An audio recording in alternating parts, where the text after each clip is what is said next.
Hi, my name is Amor Galeano, and today I'm going to explain the first of all exercise.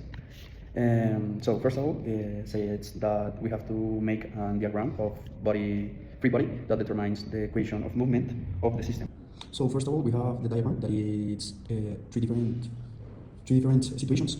First of all, we have the balance, then we have the spring compressed, and finally we have the spring totally expand. So, first of all, in the balance, in the system balance, we can see that the point of balance is when the mass is in x is equal to 0. In this part, for that reason, the spring is not expand or contract. In other way, we have the second scenario that we can see that is an extreme oscillation. I don't know if it's correct that word, but extreme oscillation that we can see that when the mass is in the extremes, the spring is totally compressed or expand in that point, and for that reason the velocity is 0 and all the energy is 0, and all the energy is like elastic potential energy. For that reason, A is maximum in both scenarios, and in this A is 0. The potential energy and the kinetic energy. In another way, we have force restitution force. That in this place we can see that the restitution force is like the force that show to spring that always have to push to the balance. For that reason, the force is here. So the displacement of xt is measured by equilibrium. Yes. So initially we have m x secondary plus k by x equal 0. So this is from F is equal mass by A from Hughes law. That is F equal minus kx. So that generates this equation. Movement equation.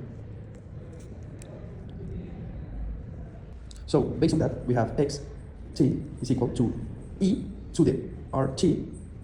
That is the x. Yes. So I propose a solution that is e to the rt because the equation is linear with constant coefficients. For that reason, we can substitute from that characteristic.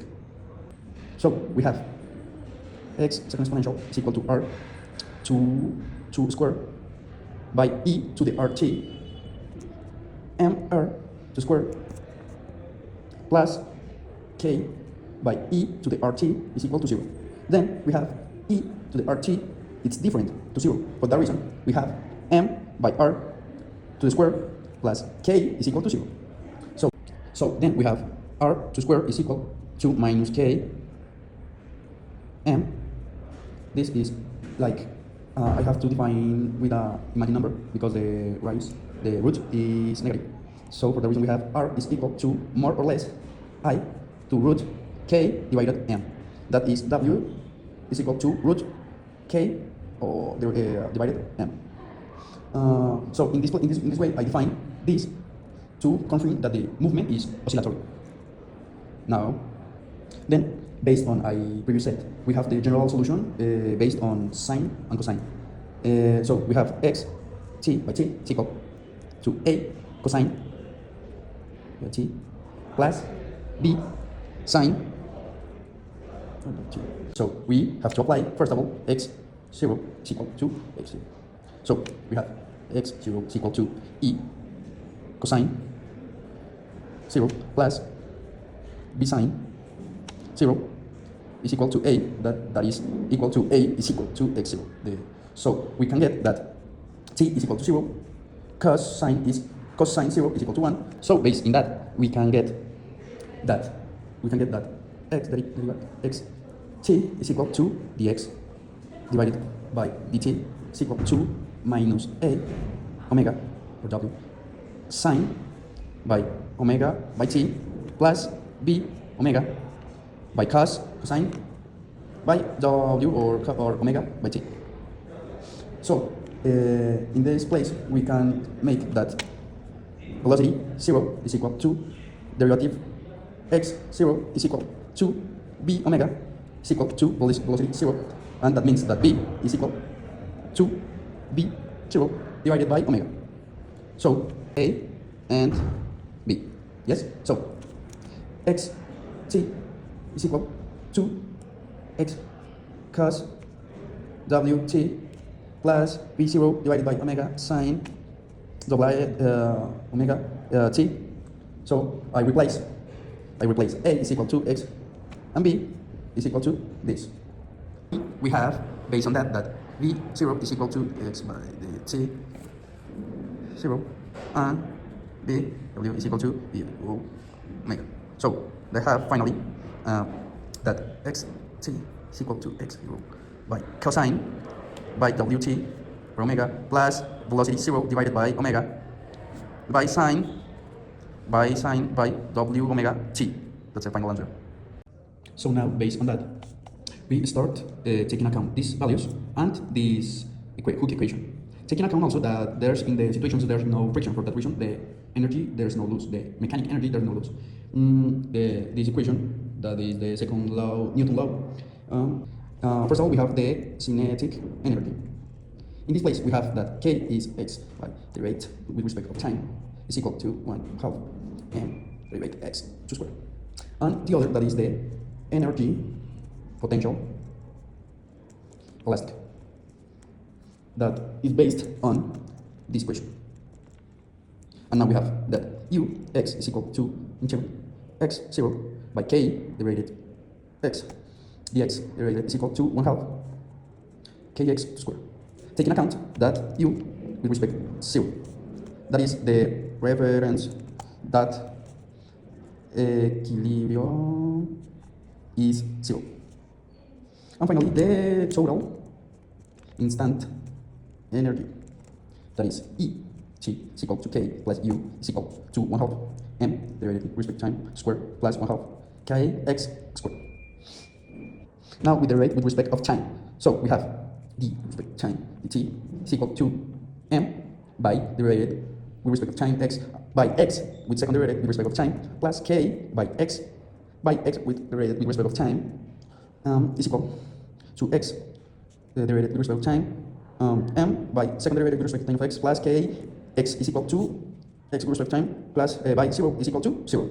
Taking account that m by x second derivative plus k x is equal to 0. So based on that, we can evaluate it with initial parameters. That means that t is equal to 0, x is equal to x0, and the derivative with respect of time of x is equal to b0. Taking account of that, we have that e is equal to 1/2 m by m b0 to square plus 1/2 k by x0 to square. Finally, we have the final exercise that is 1.3. That is the graph, make a graph based on position and velocity. We have to take account that we have k is equal to 100 and k1 is equal to 25. So first graph. In this graph, we can see that in the blue lines that have less oscillations, that means that the frequency is less. And in other way, we have the red lines that have more k. That means that have more oscillation in the same interval. That means that have more frequency. For that reason, we can know that if k is more or is more and omega is more, that means that have more cycles. And if k and omega is less, we know that have less cycles. In other way, we have the second graph. In this second graph, we can see that the velocity is also this fast at 90 degrees rates with respect with xt. So that means that when x is in his extremes, that means that velocity is equal to 0. For that reason, we can know that the red line have more oscillation or more fast oscillation, taking account that k is bigger than k1, that is 25. That means that the red have more oscillation than that blue. Also, the pikes of velocity depends on the amplitude. That if the amplitude don't change, but k low, the v max velocity maximum also low. Finally, with this graph, we can know that the energy, the total energy, that is equal to 1/2 m ue square plus 1/2 k x square, is constant in the time. That means that don't have friction. For that reason, we know that in this graph, look like this. Between the cinetic and potential, there's a periodic change. So that means when one up, the other low, the other down, and the final sum, the total sum, is the same. Taking account of that, we can note that if E is constant, so the reason don't have friction, the K and U exchange generates that graph.